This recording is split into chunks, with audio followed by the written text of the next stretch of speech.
Lalu kalau berkaca dari election sebelumnya, seperti apa ini mempengaruhi kurs dolar yang tentunya nanti akan juga mempengaruhi kurs emerging market seperti rupiah? Pada umumnya mata uang emerging markets itu sangat ditentukan dengan cross border capital flows, ya, arus modal antara pasar finansial, ya. Dan itu sangat ditentukan dengan suku bunga acuan Bank Sentral Amerika Serikat, suka atau tidak, ya. Dan dengan ekspektasi pemangkasan suku bunga acuan Bank Sentral Amerika, ekspektasi Fed Funds Rate akan dipangkas, otomatis ada pergeseran modal dari Amerika Serikat ke emerging markets, dari Eropa ke emerging markets. Bahkan ada diversifikasi dari investor yang tadinya investasi di Northeast Asia, dari China, Taiwan, Korea, ke emerging markets lainnya seperti Asia Tenggara, dalam hal ini Indonesia, Malaysia, Thailand, ya. Dan kalau kita melihat juga valuasi pasar saham di India juga sudah mahal, sehingga kalaupun ada diversifikasinya itu ke ASEAN, dan ini akan menguntungkan Indonesia, ya, dengan penguatan rupiah, dan penguatan rupiah tentunya akan menurunkan inflasi impor, penguatan rupiah juga akan memicu kenaikan IHSG dan pasar obligasi, ya. Jadi secara global, ya, 18 bulan ke depan ini positif, ya. Beda dengan tahun 2020 gitu, yang dimana Bank Sentral Global harus mangkas suku bunga secara tajam karena ada krisis COVID pada saat itu, tahun 2020.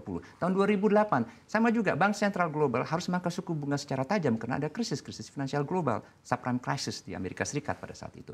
Kali ini pemangkasan suku bunga itu tidak se-urgent tahun 2020 atau tahun 2008, ya.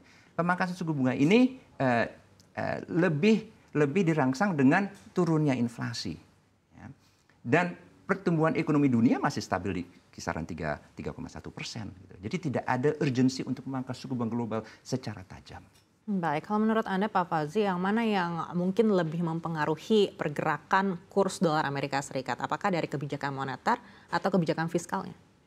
Tentunya yang paling mempengaruhi adalah Fed Funds Rate, ya, dan dampaknya terhadap aliran modal. Jadi kalau aliran modal investor dari Wall Street, dari London, dari Singapura, Hong Kong itu masuk ke Indonesia, otomatis rupiahnya menguat, ya, tanpa BI harus mangkas suku bunga, ya. Karena ekspektasi Fed Funds Rate akan dipangkas dan juga ekspektasi implikasinya suku bunga acuan Bank Indonesia juga akan dipangkas. Baik, apakah ini artinya siapapun presiden yang terpilih nanti ini tidak akan secara signifikan juga mempengaruhi pergerakan dolar Amerika Serikat nantinya?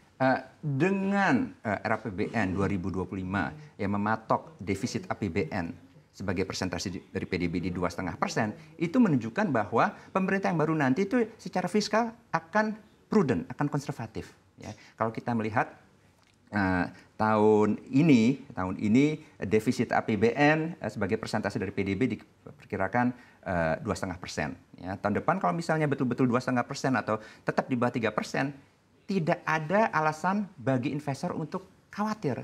Sebelumnya ada kekhawatiran nanti biaya pembangunan IKN, lalu biaya makan siang bergizi, lalu ada biaya pembelian persenjataan, semuanya big ticket items, ya, yang bisa menerobos defisit APBN di atas 3% dari PDB. Ya. Tapi kan ternyata kekhawatiran tersebut untuk sementara ini tidak terjadi. Ya. Dilihat dari RAPBN 2025, gitu, ya. Sehingga dari sisi kebijakan moneter ada ruang untuk memangkas suku bunga karena suku bunga Bank Sentral Amerika Serikat diperkirakan akan dipangkas dalam waktu 18 bulan ke depan. Sementara dari sisi fiskal tetap konservatif, ya. Sehingga yang dibutuhkan adalah transformasi restrukturisasi di level mikro, ya. Apakah itu diregulasi, apakah itu restrukturisasi, ya, hal-hal yang memang sifatnya langsung berdampak terhadap sektor korporasi, sektor swasta di sektor real. Baik, tapi ketika kita mengingat masa pemerintahan Donald Trump dulu, ini kan merupakan gebrakan juga untuk perdagangan secara global yang akhirnya juga mempengaruhi emerging market seperti kita, begitu. Apakah menurut Bapak ini mungkin akan terjadi apabila ternyata Donald Trump memenangkan election? Pada saat itu pemerintah Donald Trump itu menaikkan tarif secara tajam terhadap produk-produk dari China, ya, dan itu memicu kekhawatiran akan adanya trade war, ya, perang dagang yang berdampak sangat negatif terhadap perdagangan internasional. Ya.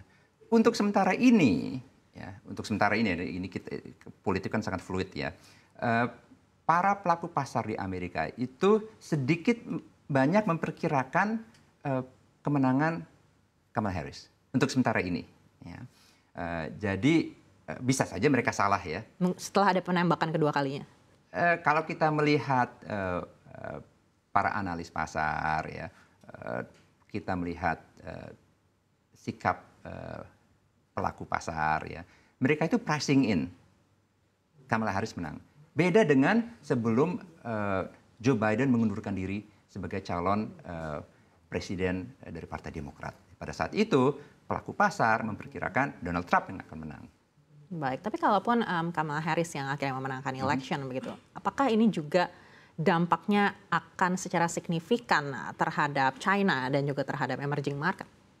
Dampak yang paling signifikan adalah ekspektasi suku bunga acuan Bank Sentral Amerika, Fed Funds Rate, akan dipangkas. Dipangkas dari 5,5%, kemungkinan besar ke 4,75% di akhir tahun ini, dengan asumsi dipangkas 3 kali ya, 25 basis, dan dipangkas tahun depan, di tahun 2025 ke arah 3,5%. Ya, karena dampak itu sangat-sangat masif dan global sifatnya. Lepas dari isu perdagangan, kebijakan perdagangan antara Amerika Serikat dengan China, ya itu tentunya ada dampak tersendiri ya. Tetapi dampak yang paling besar adalah ekspektasi suku bunga global akan turun. Baik, Anda menilai 18 bulan ke depan ini akan cukup positif begitu. Tapi kapan kita bisa mulai melihat lagi ekonomi bergeliat dan juga para pengusaha ini sudah mengakhiri wait and see-nya? Sebetulnya banyak yang sudah mulai masuk ke pasar finansial. Ya. Kita melihat bagaimana IHSG naik begitu pesat. Ya. Untuk ke sektor real mungkin ada yang menunggu pemerintah baru terbentuk dulu, kabinet baru terbentuk dulu, kebijakannya apa yang akan diterapkan oleh pemerintah baru. Dan wajar kalau kita bicara investor finansial, mereka tuh mudah masuk tapi mereka juga mudah keluar. Tapi kalau kita bicara investor di sektor real, kalau investor asing, foreign direct investors, mereka kan harus memiliki komitmen jangka panjang ya, untuk bangun pabrik di Indonesia, sehingga tidak mudah bagi mereka untuk pull out, sehingga mereka butuh kepastian dulu. Yang masuk ini sekarang ini adalah investor finansial, ya real money funds, bahkan hedge funds dari Amerika Serikat, dari Eropa, dari Asia ke pasar finansial Indonesia.